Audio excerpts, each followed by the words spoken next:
آج ہم صحبت باولیہ میں بات کریں گے اس مسائل السلوک پر۔ جیسے کہ آپ جانتے ہیں کہ مسائل السلوک یہ حضرت حکیم الامت مجدد ملت مولانا اشرف علی تھانوی رحمہ اللہ تعالیٰ کی نابغہ روزگار تصنیف یعنی تفسیر بیان القرآن، ان میں آپ نے ان آیات سے استنباط کیا جس میں تصوف و سلوک کے مسائل مستنبط ہوتے تھے، اور اس حصے کا نام حضرت رکھا مسائل السلوک۔ تو اس میں مختلف آیات پر گفتگو ہم کر چکے ہیں۔ آج سورہ بقرہ کی آیت نمبر 36 یعنی 36 پر گفتگو ہوگی، جس سے پتہ چلتا ہے کہ قرآن کریم کی آیات سے ہی یہ تصوف سلوک کی دنیا جو ثابت ہوتی ہے، روح کا تزکیہ، روح کی صفائی اور روحانی اعمال و اشغال کر کے آگے بڑھنے کا پورا میکانزم وہ خود قرآن کریم کی آیات سے ثابت ہے، احادیث طیبہ سے ثابت ہے۔ لہٰذا اس کے بارے میں وہ نادان لوگ جو یہ سمجھتے ہیں کہ شاید تصوف سلوک جو ہے اس کا قرآن سنت کے اندر کسی قسم کا کوئی حصہ نہیں ہے، تو ان کی بہت بڑی غلط فہمی ہے۔ تو حضرت تھانوی رحمۃ اللہ نے یہ کمال کیا کہ احادیث طیبہ سے بھی اس کا ثبوت مختلف کتابوں میں پیش کیا، اور خود بیان القرآن تصنیف جب کی ہے اس میں بھی مسائل السلوک کے حوالے سے آپ نے وہ آیات جمع کی ہیں۔ ان میں سے آج سورہ بقرہ کی آیت نمبر 36 پر ہم گفتگو کریں گے۔ اعوذ باللہ من الشیطان الرجیم، بسم اللہ الرحمن الرحیم۔ فَأَزَّلَّهُمَا الشَّيْطَانُ عَنْهَا فَأَخْرَجَهُمَا مِمَّا كَانَا فِيهِ وَقُلْنَا اهْبِطُوا بَعْضُكُمْ لِبَعْضٍ عَدُوٌّ وَلَكُمْ فِي الْأَرْضِ مُسْتَقَرٌّ وَمَتَاعٌ إِلَىٰ حِینٍ۔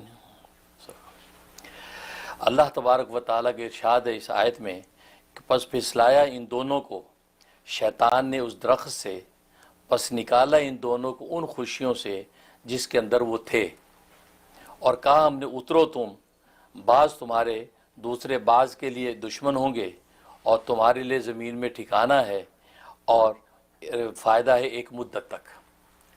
یہ آیت حضرت حکیم الامت تھانوی رحمۃ اللہ علیہ نے مسائل سلوک میں ذکر فرمائی، اس سے ایک مسئلہ مستنبط کیا، اور وہ مسئلہ یہ کہ یہ آپ جانتے ہیں کہ تصوف سلوک میں 3 مدارج ہیں، ایک مبتدی کا ہے، ایک متوسط کا، ایک منتہی کا ہے۔ جب سلوک کے اس راستے کے اندر ترقی انسان کرتا ہے تو سب سے پہلے وہ مبتدی ہے، یعنی اس راستے میں اب ابتدا ہے اس کی سفر کی، اس کو مبتدی کہتے ہیں۔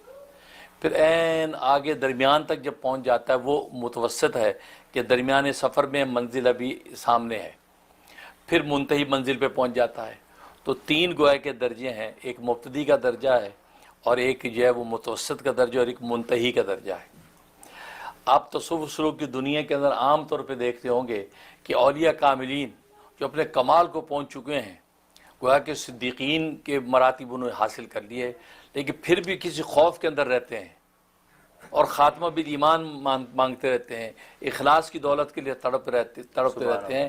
تو سننے والے سوچتے ہیں عام لوگ کہ بھائی اب تو آپ منتہی ہو چکے ہیں، آپ تو سارے منازل طے کر گئے، اب آپ کو کس بات کا خوف ہے؟ اب آپ کو خاتمہ بالایمان کا آپ کو خوف ہے تو مبتدی کیا کرے گا؟ تو اس کو بسا اوقات یہ لوگ عام طور پہ لوگ اس کو جو ہے وہ ایک مصنوعی کیفیت سمجھتے ہیں کہ یار یہ کوئی بات ہے، آپ تو اس مقام پہ پہنچ گئے، اب آپ کو خاتمہ ایمان پہ کیا ڈر ہے؟ اس آیت سے حضرت حکیم الامت تھانوی رحمۃ اللہ ثابت فرمایا، اس آیت سے پتہ چلتا ہے کہ منتہی بھی نفس و شیطان کے مکر و فریب سے محفوظ نہیں ہے۔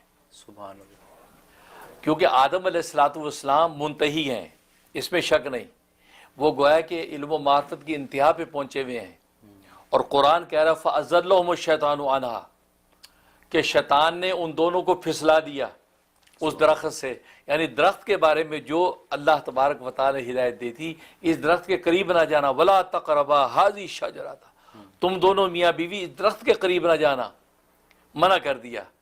اور ادھر شیطان نے کیا کیا؟ وہ ان دونوں کو اس درخت کے پھسلا دیا۔ تو یہ پھسلا دینا اس بات کی علامت ہے کہ منتہی بھی شیطان کے مکر و فریب سے محفوظ نہیں ہے۔ تو لہذا آج اگر اولیاء کاملین اپنے کمال کو پہنچنے کے بعد بھی اپنے خاتمہ بالایمان کے لیے تڑپتے ہیں، بلکہ اوروں سے کہتے ہیں کہ دعا کیجئے کہ خاتمہ ایمان پر ہو جائے، بس آخری وقت چل رہا ہے، مسافر ہیں، کوچ کے لیے تیار بیٹھے، ایمان پر خاتمہ، تو عام لوگ کہتے ہیں یار یہ کیا بات ہے، یہ تو مناظر پھر بھی خاتمہ بالایمان کا خوف ہے۔ نہیں، اس کا مطلب یہ ہوا، اس آیت سے پتہ چلتا ہے کہ منتہی بھی شیطان کے مکر و فریب سے محفوظ نہیں ہے۔ ہاں وہ الگ بات ہے، وہ الگ بات ہے کہ منتہی، جیسے آدم علیہ الصلوۃ والسلام کے بارے میں یہاں ذکر کیا، تو منتہی بس اوقات کفر سے محفوظ اور مامون ہو جاتا ہے، یا معصیت میں اگر ڈوب بھی جاتا ہے تو توبہ کے اس مقام پر ہوتا ہے کہ ایسی توبہ کرتا ہے کہ وہ معصیت جو ہے، وہ معصیت مٹنے کے بعد اس کو مراتب قرب ایسے نصیب ہو جاتے ہیں جس کی کوئی نظیر نہیں۔ سبحان اللہ۔ تو آدم علیہ الصلوۃ والسلام اس مقام پہ یقیناً ہے کہ وہ کفر سے محفوظ ہے، کفر سے معصوم اور محفوظ ہیں، ظاہر ہے وہ انبیاء میں سے ہیں، بلکہ جو ہے وہ ابو الانبیاء ہیں۔ اور دوسرا معصیت کے اندر مبتلا ہونا، تو ابتلاء معصیت ہوا، لیکن اس ابتلاء معصیت میں بھی جب وہ توبہ کرنے پہ آئے تو ایسے گڑگڑائے کہ ان آنسوؤں سے وہ قرب نصیب ہوا کہ انبیاء کا باپ بنا دیا، سبحان اللہ۔ انبیاء کا اللہ نے باپ بنا دیا، وہ ایسی تڑپ کے ساتھ خدا کے، اس لیے فرمایا کہ جو کاملین ہوتے ہیں جب وہ توبہ کرتے ہیں تو وہ اس توبہ سے ان کے پہلے گناہ معاف نہیں ہوتے، بلکہ قرب اور جب وہ اللہ تبارک و تعالیٰ کی معرفت کے وہ منازل طے کر جاتے ہیں جو بغیر توبہ کے ممکن نہیں تھا۔ سبحان اللہ۔ بالکل ایسے سمجھیں، ایک عام آدمی ہے، اس کے اوپر ایک حملہ ہوتا ہے تو آدمی اپنے آپ کو بچانے میں کسی حد تک اپنے آپ کو بچائے گا، لیکن زخمی زیادہ ہوگا۔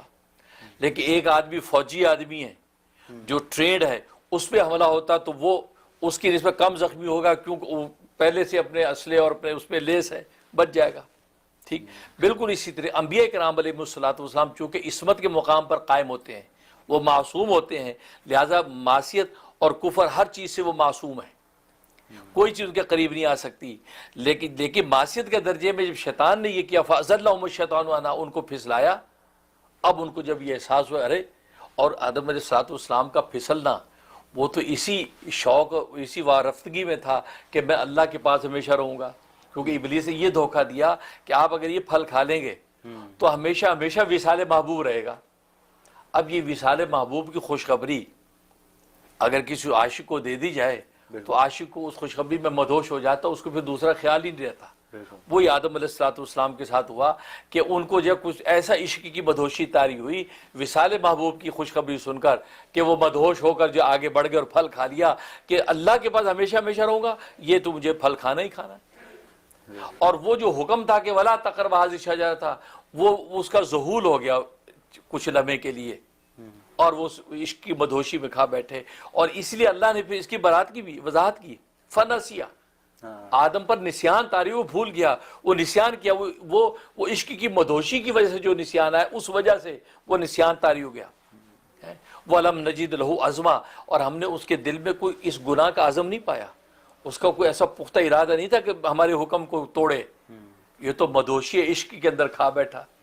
اب جب ان کو پتہ چلا کہ یہ کیا خطا ہوئی، اب جب وہ ایسے آنسو بہائے، ایسے توبہ کی ہے، 350 سال تک روتے رہے۔ سبحان اللہ۔ عبداللہ ابن عباس رضی اللہ تعالیٰ کی روایت ہے، تفسیر مظہر میں علامہ جو ہے جو ذکر فرماتے ہیں، فرمایا کہ 350 سال تک وہ جو ہے ثناء اللہ پانی پتی فرماتے ہیں کہ وہ روتے رہے 350 سال، سبحان اللہ۔ اور اتنا روئے ہیں، فرمایا کائنات انسانی کے سارے آنسو اگر اکٹھے کر لیے جائیں بشمول حضرت داؤد علیہ الصلوۃ والسلام کے آنسوؤں کے، تو فرمایا آدم علیہ الصلوۃ والسلام کا آنسوؤں کا 10واں حصہ بنتے۔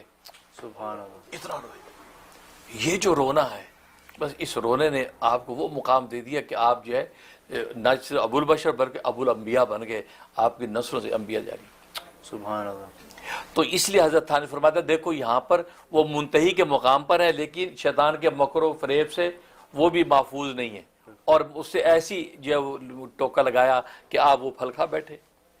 اس لیے اولیاء اللہ جو اپنے انتہائی مقام پر پہنچ کر بھی جو خاتمی ایمان کے لیے تڑپتے ہیں، تو یہ نص قطعی سے ثابت ہو رہا ہے کہ محفوظ منتہی بھی نہیں ہے۔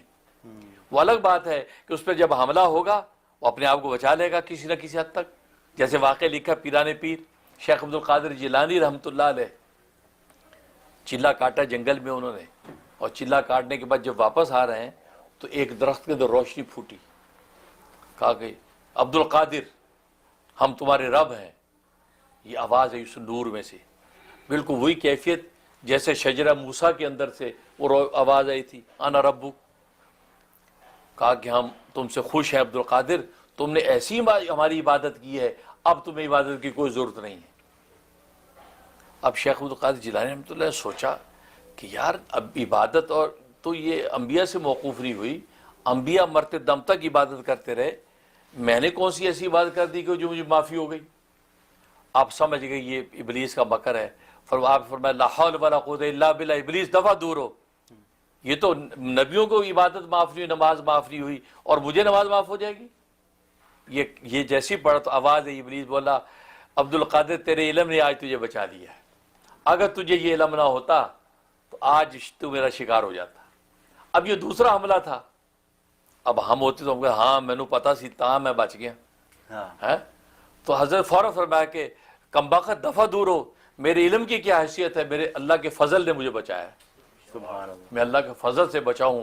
تو گویا کہ وہاں بھی وہ علم کی اپنی نسبت کے بجائے اللہ کے فضل کو منسوب کیا، تو یہ دوسرا اٹیک تھا۔ اگر وہ کہتے ہاں میں یہ علم تھا، میں اپنے علم سے بچ گیا، یہ دوسرا شکار۔ تو فرمایا کہ نہیں میں اللہ کے فضل سے بچاؤں۔